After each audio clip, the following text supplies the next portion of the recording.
The rain hammered down like bullets on the cracked asphalt, and there she stood. Keisha Williams, grease-stained coveralls clinging to her frame, wrench in hand, watching a white man in a $3,000 suit scream at her like she was dirt. Beneath his Italian leather shoes, "I called for a real mechanic, not some garage janitor." The words cut through the storm louder than thunder, and Keisha felt that familiar burn in her chest, the same fire that had kept her alive through 28 years of being underestimated, overlooked, and outright dismissed. She could have walked away, should have walked away. But the steam rising from his Mercedes hood told her everything she needed to know about his problem, and despite every instinct screaming at her to leave this entitled man stranded in the rain, her hands were already moving toward the engine. "Sir, if you'll just let me—" "Don't you sir me!" Richard Blackstone snapped, his voice dripping with the kind of contempt that came from a lifetime of believing the world owed him deference. Rain plastered his silver hair to his forehead, but his fury burned hotter than the overheated engine before them. "I know exactly what this is. They sent the cleaning lady because they think this is some kind of joke." Keisha's jaw tightened. The dispatcher had been clear emergency roadside assistance for a stranded motorist on Highway 43. She'd grabbed her tools and raced through the storm because that's what you did when someone needed help. But standing here now, watching this man's face twist with disgust as he looked at her, she wondered why she bothered. "I'm a certified automotive technician," she said quietly, water dripping from the brim of her worn baseball cap. "ASE Master Certified, 15 years experience. I can help you." Richard laughed a harsh, ugly sound that made her skin crawl. "Right, and I'm the Pope. Listen, sweetheart, why don't you run along and get me someone who actually knows the difference between an engine and a dishwasher? You people are all the same good for washing cars, maybe, but this requires actual skill."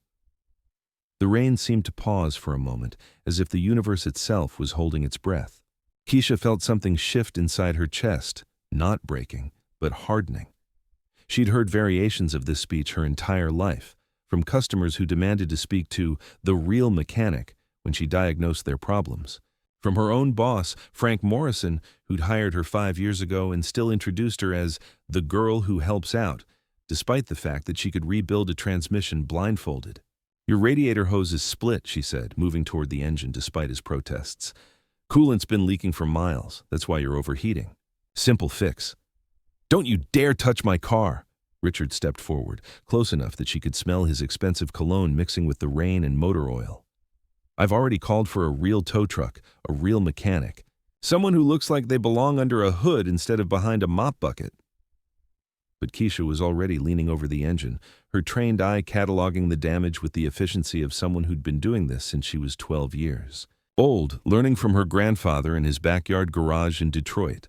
The split hose was obvious, but there was more. A loose clamp that had been vibrating against the engine block, probably making that rattling sound he'd been ignoring for weeks. "I can have you back on the road in 15 minutes, she said, already reaching for her portable kit. "But you'll need to replace this hose properly when you get to town. This is just a temporary fix." "Get away from there!" Richard's voice cracked with outrage. "I don't want your dirty hands anywhere near my vehicle. Do you have any idea how much this car costs? It's worth more than you'll make in a lifetime." Keisha straightened up slowly, rain streaming down her face, and for a moment Richard saw something in her eyes that made him take a step back. It wasn't anger, exactly. It was something far more dangerous, complete, and utter calm. "You're right," she said quietly. "I probably will never own a car like this, but I can fix it, which is more than you can do right now." She turned back to the engine, ignoring his sputtered protests, and went to work. Her hands moved with practiced precision, sealing the split hose with industrial tape and tightening the loose clamp that had been causing the secondary noise. 15 years of experience distilled into efficient motion, muscle memory guiding her through the repair, even as Richard continued his verbal assault behind her. "This is exactly what's wrong with this country," he was saying, pacing back and forth in the rain like a caged animal. "Standards have completely collapsed. They'll hire anyone these days, regardless of qualification. Probably some diversity initiative, am I right? Fill the quota, never mind if they can actually do the job." Keisha's hands stilled for just a moment on the wrench. She thought about her grandfather, Benjamin Williams, who'd served 3 tours in Vietnam and come home to find that his mechanical skills, honed in the Army working on Hueys and transport trucks, weren't enough to get him hired at the local Ford dealership. How he'd scraped together enough money to open his own small garage, working 18-hour days to build something he could pass down to his family. She thought about her mother, Sarah, who'd worked double shifts at the auto parts store to pay for Keisha's technical school education, never complaining even when her feet bled in those cheap shoes because she believed her daughter deserved better than what the world was offering. She thought about every customer who'd asked to speak to the real mechanic, every classmate who'd assumed she was only there because of affirmative action, every job interview where she'd had to prove herself twice as hard for half the recognition. And then she finished the repair. "Try it now," she said, stepping back from the engine. Richard looked at her suspiciously, as if this might be some elaborate prank. But the rain was still coming down, and he was already late for whatever important meeting he'd been rushing toward. He slid behind the wheel, turned the key, and listened as the engine purred to life-smooth quiet, running better than it had in months. He should have thanked her. Should have apologized for his assumptions, his cruelty, his complete lack of basic human decency. Should have offered to pay her for the emergency repair, for standing in the rain and fixing his problem when he'd done nothing but insult her. Instead, he rolled down his window just long enough to sneer, "About time," before speeding away into the storm, leaving Keisha standing alone on the shoulder of the highway, tools in hand, watching his taillights disappear. The drive back to Morrison's auto repair felt longer than usual. The rain had finally stopped, but Keisha's clothes were still soaked, her boots squelching with every step as she made her way into the garage. The familiar smell of motor oil and metal should have been comforting, but tonight it just reminded her of all the battles she'd fought and would have to keep fighting. Frank Morrison was waiting for her, arms crossed over his beer gut, his face red with the kind of anger that came from being embarrassed in front of other people. Word traveled fast in a small town, and apparently someone had already called to complain about the inappropriate service representative who'd responded to the highway call. "What the hell did you think you were doing out there?" Frank's voice bounced off the concrete walls of the garage. "You were supposed to wait for Jerry to get back from lunch. You know better than to handle the premium calls." Keisha set down her toolbox with deliberate care. "Premium calls? Don't play dumb with me, Keisha. That was Richard Blackstone's Mercedes. You know who Richard Blackstone is? He owns half the commercial real estate in this county.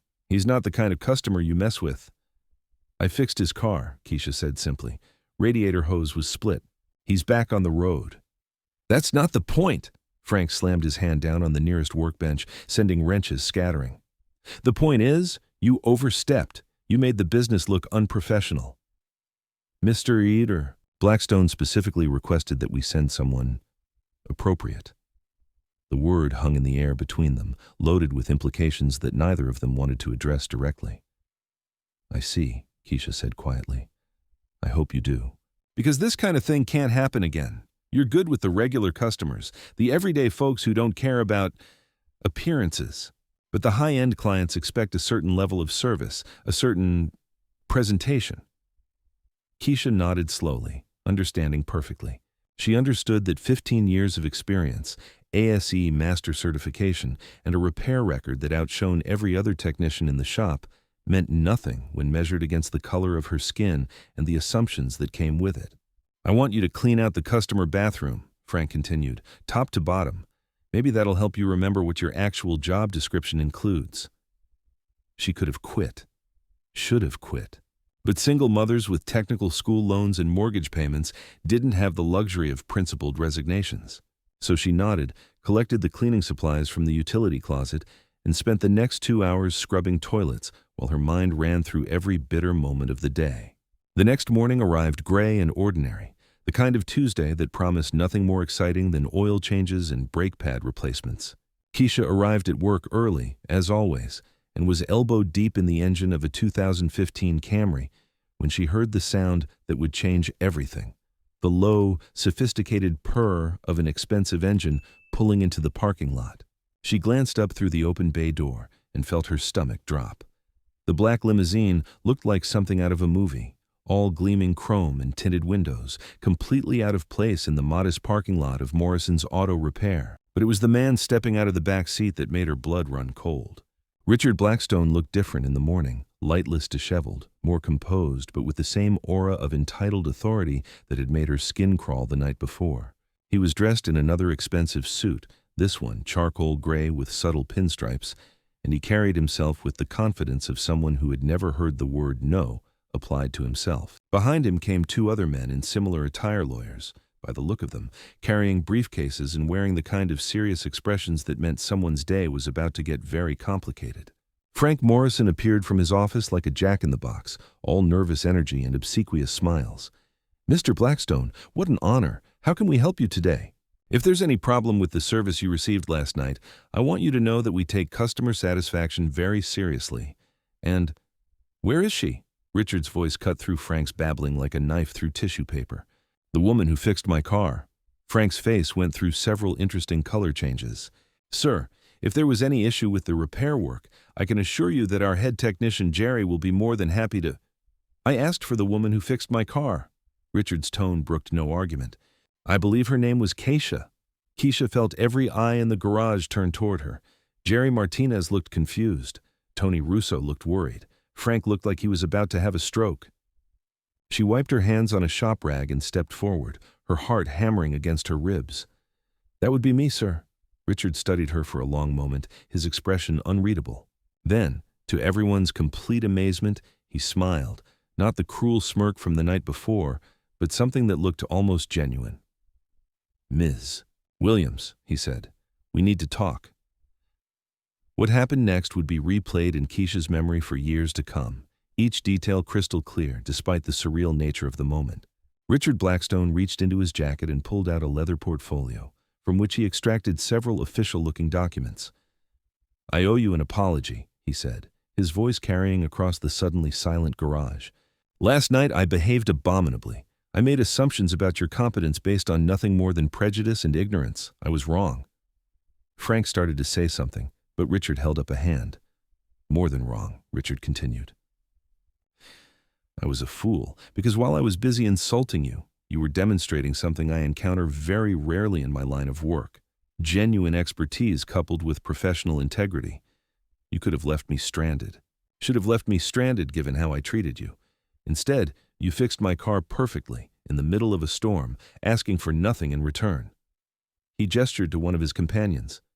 "This is David Chen, my corporate attorney. We've spent the morning drawing up some papers." Keisha felt the world tilt slightly. "Papers?" Richard smiled, and this time there was no mistaking the genuine warmth in his expression. "Ms. Williams, I own Precision Auto Group 17 high-end service centers across 3 states. We specialize in luxury and performance vehicles, and we're always looking for exceptional talent. Based on what I witnessed last night, you're exactly the kind of technician we need." He handed her one of the documents. "This is an offer of employment as a senior diagnostic specialist at our flagship location. The salary is—" He named a figure that made Keisha's knees go weak. "Plus benefits, plus performance bonuses, plus full tuition reimbursement if you want to pursue additional certifications." Keisha stared at the papers, unable to process what she was reading. The salary alone was more than double what she made at Morrison's, but the benefits package looked like something from a different universe: health insurance that actually covered things, a retirement plan that might actually let her retire someday, paid vacation that she could actually afford to take. "But that's not all," Richard continued. "I've also had a conversation with Mr. Morrison about purchasing this location." Frank's face went from red to purple. "Now hold on just a minute." "The papers are already drawn up," Richard said smoothly. "Fair market value, plus a premium for the existing customer base and equipment. The sale is contingent on one condition, however." He turned back to Keisha, his eyes twinkling with something that might have been mischief. "I want you to run it." The silence in the garage was so complete that Keisha could hear her own heartbeat. Somewhere in the distance, a car horn honked. A dog barked. The world continued to spin, but inside Morrison's auto repair, time seemed to have stopped entirely. "I'm sorry?" Keisha's voice came out as barely a whisper. "I want you to be the owner-operator of this location," Richard said clearly. "We'll convert it to a Precision Auto Group franchise. You'll have full operational control, plus access to our training programs, our supplier network, our marketing support. You'll be your own boss, but with the backing of a major corporation."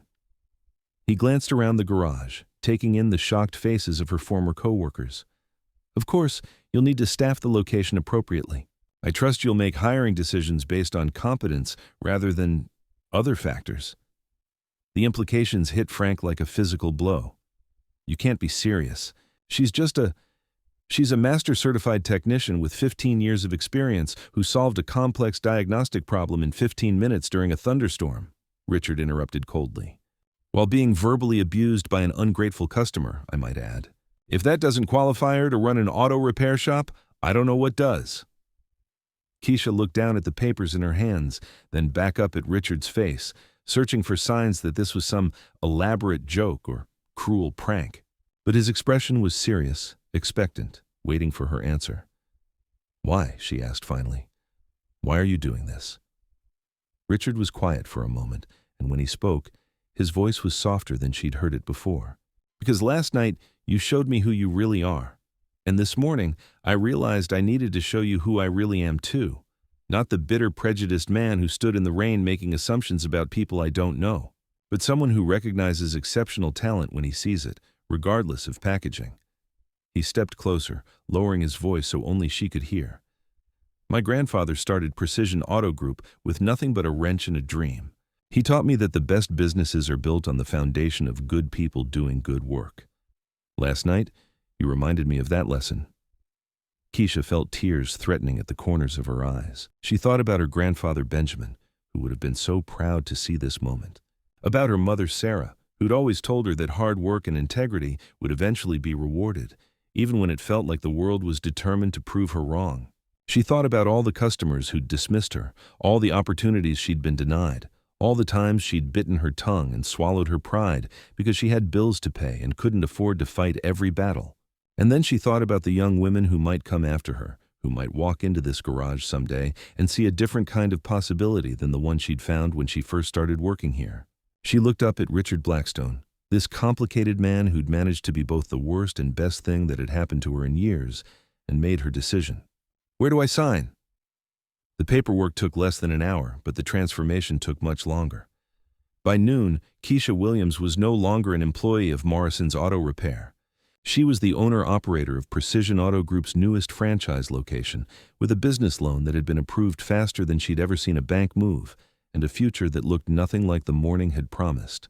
Frank Morrison left without saying goodbye, muttering about political correctness gone mad, and the world turned upside down. Jerry and Tony stayed, eager to work for someone who'd actually earned her position through skill rather than inheritance or connections. As Richard's limousine pulled away from the parking lot, Keisha stood in the doorway of her garage, and watched it disappear down the same highway where, just 24 hours earlier, she'd been standing in the rain being called names by a man who'd just changed her entire life. She thought about calling her mother, about the pride she'd hear in Sarah's voice when she shared the news. She thought about the little girl who'd grown up believing that hard work and integrity mattered, even when the evidence suggested otherwise. But mostly, she thought about tomorrow, and all the tomorrows after that, when other young women might drive past this garage and see something they'd never seen before, a place where competence mattered more than assumptions, where talent was. Recognized regardless of packaging, where the American dream was still possible for people who looked like her. The rain had stopped, the sun was shining, and Keisha Williams had work to do.